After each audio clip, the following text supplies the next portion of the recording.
might be on vacation right now, but this is the way, guys. We are here talking The Mandalorian Season 2, Episode 4 this weekend. Hot damn to another Mando Friday for us, guys. And me and Baby Yoda are here to discuss the episode on full spoiler details. So if you guys are new here, well, you guys know what's going to happen. We're going to talk the spoilers. We're going to talk all that. And of course, the best part about this, guys, something that I look forward to every single week is discussing this episode with you guys down below in the comment section. So make sure to comment down below and let me know your guys' thoughts. How excited were you guys for this episode? Do you guys adore it? I really love this episode, and there's a lot of subtle little details in here that we truly find out, and something that turned out to, look to be kind of an action episode had a lot of details and little things that through here and there. We got some Midichlorian talks, we got some cloning talks, we got some more Moff Gideon, and Baby Yoda got some weird little cookie things that threw up all over himself. We're going to talk all about that, guys. Make sure, again, to also hit that like and subscribe. And if the Force is with you guys, if you guys love The Mandalorian and you guys just want a place to keep talking with it every single Friday, I'm here to talk with you guys. Again, I'm on vacation right now, but that does not stop me from talking The Mandalorian. This episode starts off, and of course, this is directed by Carl Weathers, who also plays Grief in the show. And going into this episode, I knew we weren't going to see Ahsoka. I had, maybe the incline that hopefully maybe we could possibly see her, but I didn't fully expect it. And kind of moving around this episode, we didn't. That ship was completely destroyed. We knew he was going to need to get him fixed. And I had the thought, he's probably going to go back to Carl Weathers and Cara Dune and get it fixed there and have to probably do a mission with them. And that's exactly what happened in this episode. And it happened. And Baby Yoda, he got put in class and all that sorts of stuff. There's a lot of adorable moments with Baby Yoda in here, which we will definitely talk about, But again, he lands, he walks up, he says, I need the ship fixed. You guys have a mission. Let's go do that. Where can I leave the kid at? Takes the kid to school, which that was really cool to see how this whole entire planet has very much changed, especially the city. When we first saw it in the first season, it was a complete scumhole. But now it's a little bit better. And seeing that Cara Dune is actually the sheriff of this whole entire time, the deputy, if you want to say that. And of course, Grief is pretty much the giant owner of it all, trying to protect it and make it good once again. It was nice to see that. And again, that actually shows that a lot of time has changed, and again, a lot of stuff has actually really elevated, and this is a different society that we are going into now. And I really much adored what they were able to do with The Mandalorian, and again, the way that they are able to subtly show that yes, there has been a long time period that is stretched, especially, you look at Carl Weathers' character now, he got a gray beard. Pretty interesting in that. But again, Baby Yoda goes to class, cute little moment there of him using the forces to get the cookies, eats them all up. And we go on our adventure with Mando, Cara Dune, and Grief. And of course, even the little blue fish guy from the very first episode of The Mandalorian, who is now out of carbonite. He's a little bit annoying in this episode. Whatever. Moving into there, they're going to this abandoned Imperial base, which we knew was not going to be abandoned. We knew there was going to be stormtroopers there, and there's a lot of great action set pieces that happen inside that location. And honestly, Carl Weathers did a phenomenal job directing this episode. There was a lot of old kind of classic throwbacks to older action films in here, especially whether it's within the editing style or in general in the way that they are able to handle some of the fight scenes. And some of it, maybe feel like a little bit like the 80s or the 90s, and I kind of really much adored that. And some of it even threw back to some of the older Star Wars films, whether it's A New Hope, Return of the Jedi, Empire Strikes Back. And I very much appreciated the way that Carl Weathers was able to, again, put his own stamp on this episode, but again, feel very much in the continuity of what is going on inside The Mandalorian. And that's something that's very unique to a lot of these different episodes, is seeing how the directors are, again, able to add their own stamp, but keep it in the same vein of everything else going about. But again, this was very much exciting to see all nonetheless. And I loved, again, how exciting this episode was. The big part about this, though, is, of course, you see the editing, you see the action, you see all these sorts of stuff. They're blowing up the base with the lava. But what it comes down to is they find one little trial thing. They see these clone tubes, which kind of threw me back to Rise of Skywalker with the Snoke and all sorts of stuff like that. Maybe that could tie in possibly. I want to hear your guys' theories down below, because I'm absolutely kind of shocked and wondering what this is all about. There's a couple different things I still have questions about. Maybe some of you guys can help piece that together.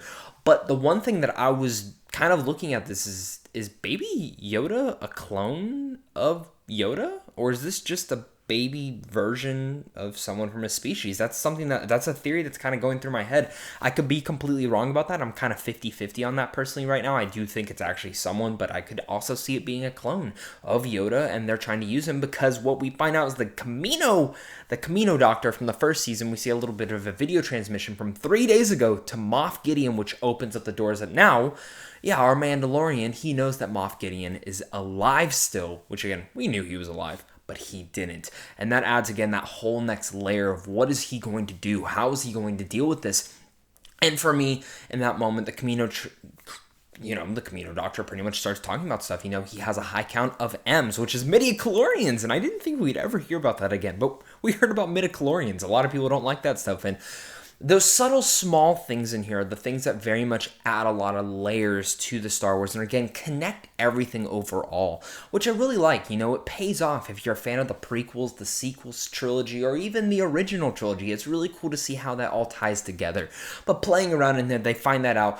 The Mandalorian knows, I got a jetpack out of here. Again, awesome action set piece of him blowing back into the sky, flying out, shooting the guys up, blasting away. And then of course we watch Mithral, I think that's the fish guy's name, Cara Dune, and Grief all going about in this whole entire episode to escape.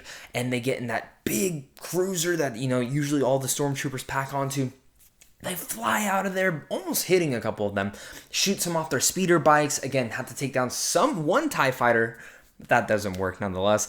And of course, the Mandalorian flies in with his Razor Crest and just shoots them all and destroys it after saving Baby Yoda. And another adorable moment with Baby Yoda in there is him with his hands waving up in the air like it's a roller coaster, thinking it's a ton of fun. And then right at the end, he throws up all over himself the blue gunk. And the Mandalorian has to clean him up like, he is the father Mandalorian. Because wherever he goes, so does he.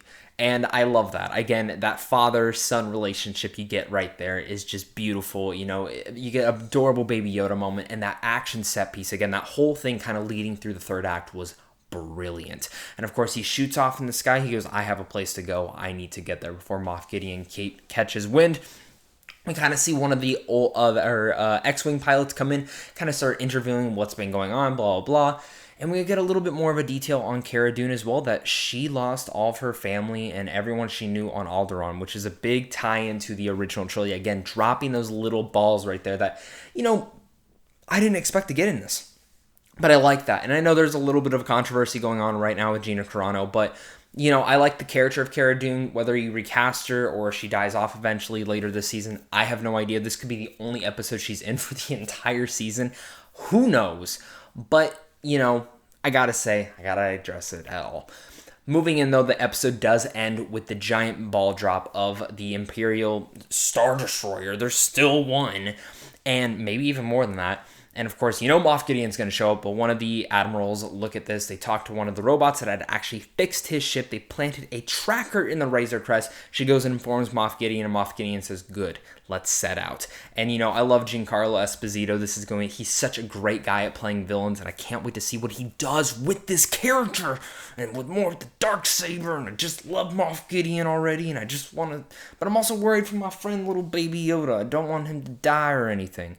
What do you guys think? The one thing that ends with, though, is, of course, him looking at the things on the wall. Are those what they were cloning? Are they cloning, like, some new evolution? It kind of gave me some Darth Vader vibes, but also Imperial Trooper vibes, like the advanced ones. I have no idea what those are.